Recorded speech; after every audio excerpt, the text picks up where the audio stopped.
তাদের নাম। আমার নাম টুটু সাধু, আমার চ্যানেলের নাম ক্যামেলিয়া।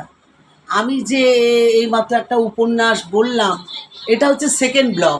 ফার্স্ট ব্লগটা হয়ে গেল, একটা বড় উপন্যাস বা গল্প তো হয় না, ওই ব্লগ করে করেই আমি দিচ্ছি, এটা সেকেন্ড ব্লগ।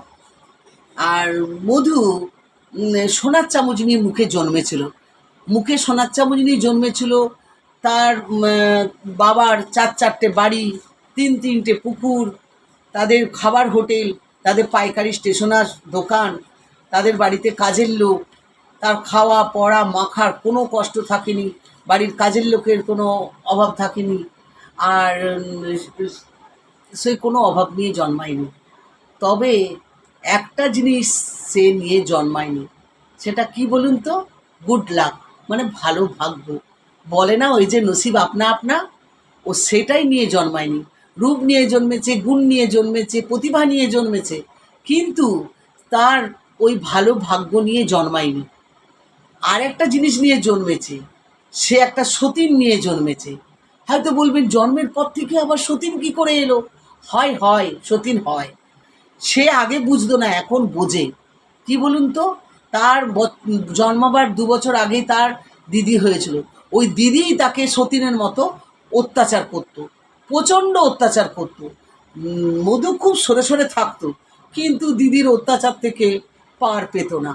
তাকে নিয়ে তার বাবা মায়ের আধিক্যতার শেষ ছিল না।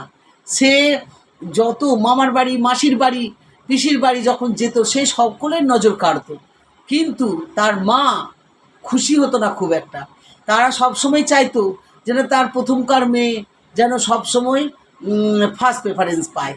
কিন্তু কি বলবেন বলুন, যে প্রতিভাটা নিয়ে যে জন্মায়, সেটার জন্য তো টাকা দিয়ে কিছু কেনা যায় না। সেটা তার প্রতিভা হচ্ছে ভগবানের দান, ঈশ্বরের দান, ঈশ্বরের থেকে পাওয়া হয়। সেটা কি পয়সা দিয়ে বা বাবা মা চাইলেই কি সেটা হয়ে যায়? হয় না তো। এবার সে এই অবস্থাতে খুব করতো। বাবা যদি কোনো জিনিস আনতো, কোনো হয়তো ভালো জামা কাপড় জুতো, তাই 2 বছরের বড়, তার তো সাইজও 2 বছরের বড় হবে জুতো বা জামা, কিন্তু দিদিকে আগে বলবে ফল, যে কোনো জিনিস নিয়ে আসবে, দিদিকে বলবে আগে বেছে নিতে, দাঁড়া ও আগে বেছে নিক তারপর।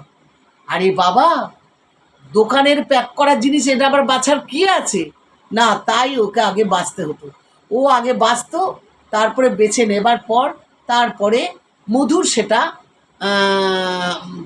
হতো, মধুকে তারপরে নিতে হতো।